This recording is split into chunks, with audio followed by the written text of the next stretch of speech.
বিশ্বাসের জন্মদিন উপলক্ষে প্রায় 11 বছর পর অপু বিশ্বাসের জন্মদিনে এসে এই প্রথমবার হাজির হয়েছে বাংলার মেগাস্টার শাকিব খান, তাও আবার অপু বিশ্বাসকে না জানিয়ে। ধরনের সারপ্রাইজ দেখে অপু বিশ্বাস রীতিমতো একেবারেই চমকে গিয়েছেন এবং শাকিব খান অপু বিশ্বাসের সারপ্রাইজ বার্থডেকে আরও বেশি সারপ্রাইজ করে তোলার জন্য অপু বিশ্বাসের জন্য উপহার হিসেবে নিয়ে এসেছে খুব সুন্দর একটি কেক। কিছুদিন আগেও শাকিব খানকে দেখা গেছে অপু বিশ্বাসের ছেলের জন্মদিনে আসার জন্য। শাকিব খান, তার বাবা মা এবং শাকিব খানের বোনের ছেলে সবাই মিলে এসেছিল অপু বিশ্বাসের বাসায়, সেটা আবার তার ছেলে আব্রাহাম খান জয়ের জন্মদিনে।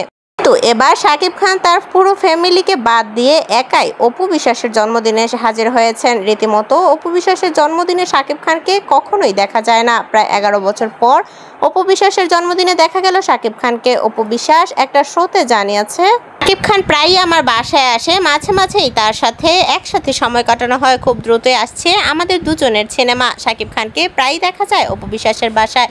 কিন্তু এবার অপু বিশ্বাসের জন্মদিনে শাকিব খান কেন উপস্থিত হলো সেটা নিয়ে শাকিব খানকে প্রশ্ন করায় তিনি জানিয়েছেন তিনি অপু বিশ্বাসকে এখনো ভালোবাসেন। একটা শোতে অপু বিশ্বাসকে শাকিব খানকে নিয়ে প্রশ্ন করা অপু বিশ্বাস চমকে গিয়ে উত্তর দিয়েছেন, শাকিব খান প্রায়ই তার বাসায় আসে এবং 2-3 দিনের মতো করে থাকে। যেহেতু শাকিব খানের এখন শুটিং নিয়ে ব্যস্ত, সেক্ষেত্রে তারা এখন তাদের ক্যারিয়ার নিয়ে ব্যস্ততা কাটাতে চায়। শাকিব খানের বাসায়ও মাঝে মাঝেই যান অপু বিশ্বাস এবং মাঝে মাঝেই শাকিব খানের বাসায় দেখা যায় অপু বিশ্বাসকে। তখন শাকিব খান ভিডিও আপলোড করে তার সোশ্যাল মিডিয়াতে। বর্তমানে অপু বিশ্বাস এবং শাকিব খানের খুব দ্রুতই একটি ভালো সিনেমা আসতে চলেছে। কিছুদিন আগেই তাদের চুক্তিপত্র সাইন হয়েছে তাদের দুইজনের নতুন সিনেমা করতে দুইজনই চুক্তিপত্রে সাইন করেছে।